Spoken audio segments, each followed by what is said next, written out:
A autoridade de um profeta é dada por Deus.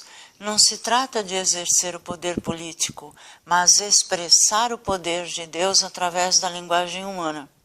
O profeta não pode entender a autoridade com a referência política, porque através da referência política é o indivíduo quem cede seu poder a um corpo soberano, fundado em razões humanas. Mas as razões humanas são imperfeitas, ilusórias, perecíveis, podem levar ao erro e nada valem diante da morte. A autoridade verdadeira é aquela que tem como referência a vida, e vida eterna é a autoridade de Deus. Eu chamo a atenção para a leitura do Evangelho de hoje. Naquele tempo, Jesus voltou ao templo. Enquanto ensinava, os sumos sacerdotes e os anciãos do povo aproximaram-se dele e perguntaram: com que autoridade fazes estas coisas? Quem te deu tal autoridade? Jesus respondeu-lhes: também eu vos farei uma pergunta. Se vós me responderdes, também eu vos direi com que autoridade faço estas coisas. De onde vem o batismo de João? Do céu ou dos homens? Eles refletiam entre si. Se dissermos do céu, ele nos dirá: por que não acreditastes nele? Se dissermos dos homens, temos medo do povo, pois todos têm João Batista na conta de profeta. Eles então responderam a Jesus: não sabemos. Ao que Jesus também respondeu: eu também não vos direi com que autoridade faço estas coisas. Ou seja, toda a autoridade dos fariseus vinha de acordos entre eles, e esse é o conceito de autoridade humana. Chegou a um ponto em que eles não podiam nem mostrar-se descrentes em Deus e nem mostrar-se descrente da consciência política, da consciência dos homens que tinham João Batista na conta de profeta. Por quê? Porque eles, como todo político com referência na autoridade dos homens, ama o nada. Eu cito atenção para o Salmo 4, versículo 3. Homens, até quando vocês ultrajarão minha honra, amando nada e buscando a ilusão? Saibam que o Senhor faz maravilhas por seu fiel. O Senhor ouve quando eu o invoco. O que o profeta faz, além de prever situações futuras, é ensinar a palavra de Deus através do seu canto novo. Ele não deve exercer o poder político, embora seja o mais próximo do poder de Deus, porque o profeta é um indivíduo sujeito a erro. E Deus não impede a consciência humana de evoluir aprendendo com o erro. O juízo do nosso entendimento é o rei, nas escrituras. E a mente é a alegoria da tenda. Israel é a alma humana crente e Jerusalém é o seu coração.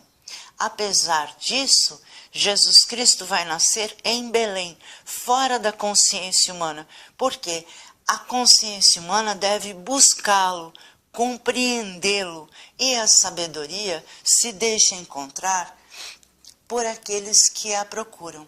Então, nós podemos ler os versículos 5 a 7 da primeira leitura, já que vimos que a água é o fluxo da consciência, pois que a consciência da palavra de Deus não é estanque.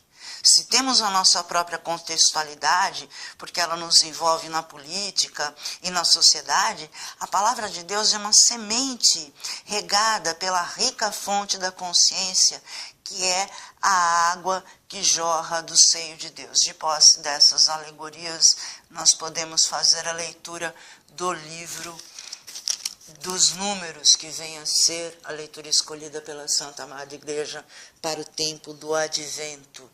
Como são belas as tuas tendas, ó Jacó, e as tuas moradas, ó Israel. Elas se estendem como vales, como jardins ao longo de um rio, como aloés que o Senhor plantou, como cedros junto das águas. A água transborda de seus cântaros e sua semente é ricamente regada. Seu rei é mais poderoso que Agag. Seu reino está em ascensão. O que se depreende deste estudo de hoje é que devemos conhecer a sabedoria divina para que possamos entender e aplicar o conceito de autoridade sobre nós. A autoridade não dá valor ao que é do mundo, mas à vida pelos séculos. Por exemplo, o acordo na França, há pouco tempo, de redução da toxicidade na atmosfera, visaria mais a vida quanto maior fosse a redução dos gases, mas será apenas hipocrisia das autoridades humanas se o acordo não for honrado. Esse é o conceito de autoridade que nós devemos ter. A autoridade deve visar sempre a vida e a vida eterna. Eu chamo atenção para os versículos 4b, c, 5b, 8 e 9 do Salmo responsorial. Mostrai-me, ó Senhor, vossos caminhos e fazei-me conhecer a vossa estrada. Vossa verdade me oriente e me conduza, porque sois o Deus da minha salvação. O Senhor é piedade e retidão, e reconduz ao bom caminho os pecadores. Ele dirige os humildes na justiça, e aos pobres ele ensina o seu caminho. Na véspera de sua paixão, Jesus tomou o pão e disse: isto é o meu corpo. Do mesmo modo, ao fim da ceia, ele tomou o cálice com o vinho e disse: este é o meu sangue. Quem comer da minha carne e beber do meu sangue terá a vida eterna. Senhor, salvai-me.